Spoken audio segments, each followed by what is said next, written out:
And nobody knew who Erika Kirk was before Charlie died.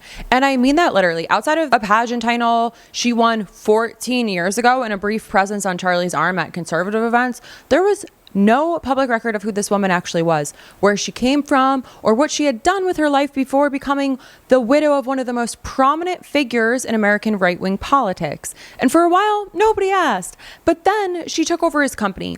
And then she started positioning herself as a serious leader with serious credentials. And people started pulling on threads. And what they found underneath was one of the strangest stories in politics right now. And real quick, I'm Lauren Paritra. Please take a moment to make sure you're subscribed. Willa Paritra is in the biscuit factory right now, but we currently have a lead on Katie Miller. Katie Miller is the wife of Stephen Little Bitch Miller. She married him on purpose, that pale white nationalist from Santa Monica.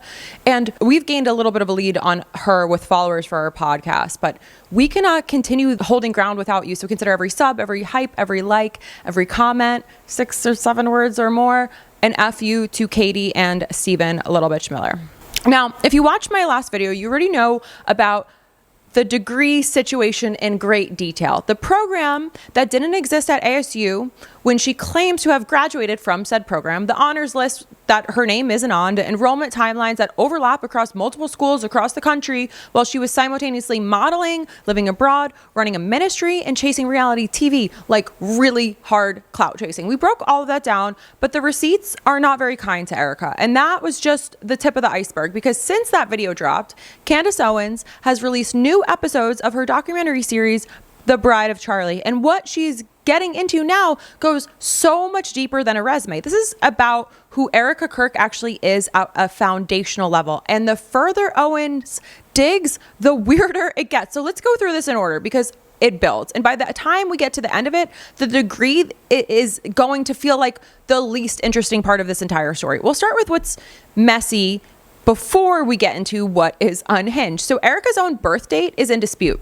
Owens pulled actual divorce filings from Erika's parents, Kent and Lori, and those documents list her birthday as November 22nd, 1988, not November 20th, which is the date Erika uses publicly. Now, on its own, 2 days, it sounds like nothing. People have said it's just a typo, a clerical error that got carried over from the original filing, except Owens went through the full paper trail, bless her. Separation agreements, shared parenting plans, amendments to child support, medical support filings, enforcement records, emancipation paperwork filed years later, all of it spanning over a decade of legal documentation reviewed by multiple attorneys and filed in court. And the same date, November 22nd, appears across all of it consistently.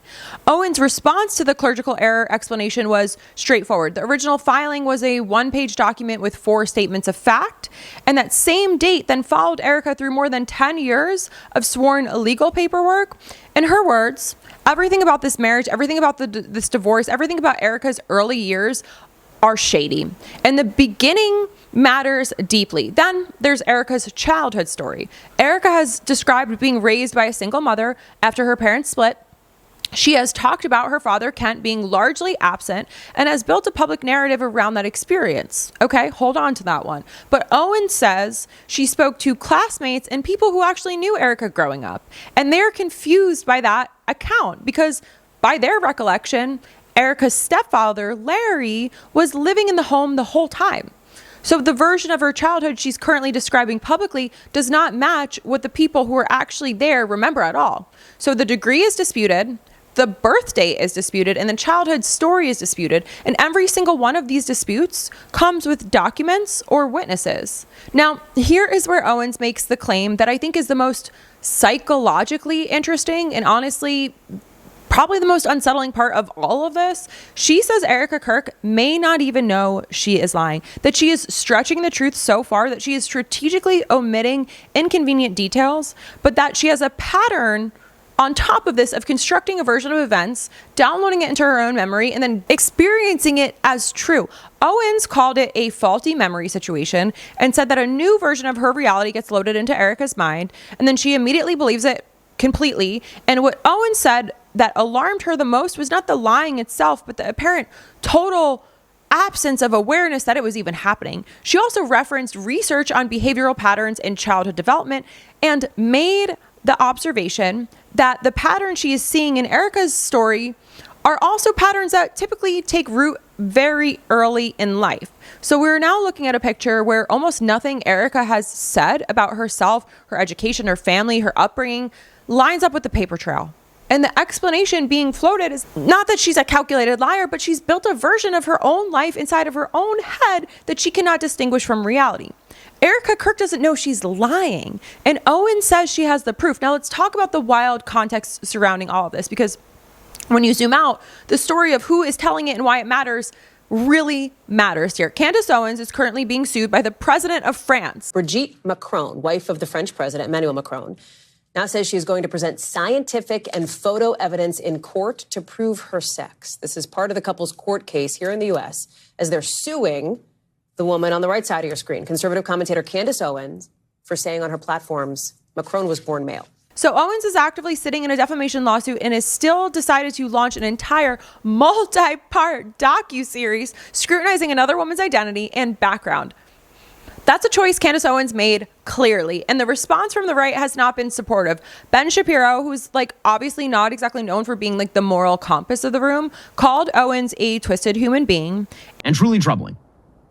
Candace Owens, as you may have heard me refer at the top of the show, is an evil, twisted human being. And a true vampire over this documentary.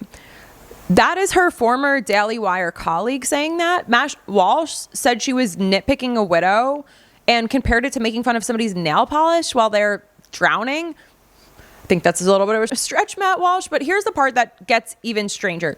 Because separate from Owens and her docuseries, a section of the internet has been running its own investigation into Erika Kirk, and it has nothing to do with the degrees or the birth date. They've noted that they personally have never seen footage of her pregnant and added that into the pile.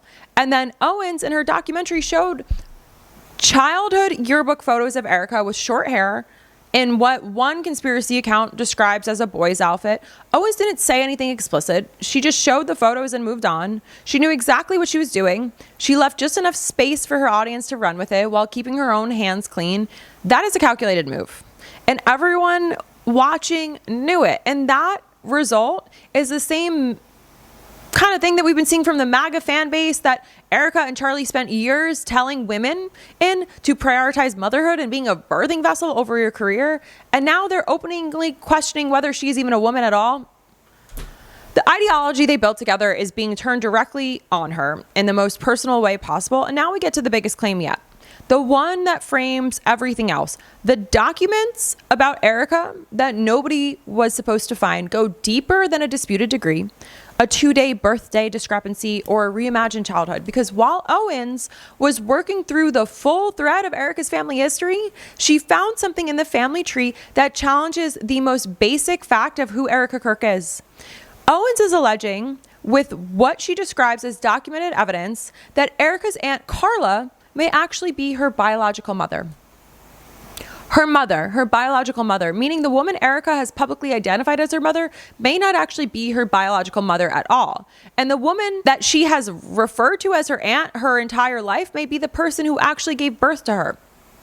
Candace Owens found this thing in Erika Kirk's family tree, and it kind of changes everything. And if that claim holds up, then the disputed birth date is not a typo, and the reimagined childhood is not a faulty memory. The whole foundation of who Erika Kirk is and who she says she is and where she came from starts to look like something that was either hidden from her or constructed around her from the very beginning.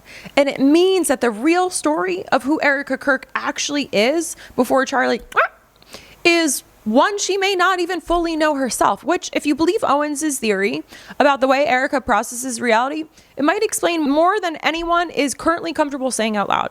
And if you think Erika has been handed too many platforms for too many unanswered questions, let me know in the comments. Every sub, every comment, every hype helps me keep doing this work. It helps keep this work alive. It helps keep Willa in the biscuit factory and off the streets. And we'll be back with more.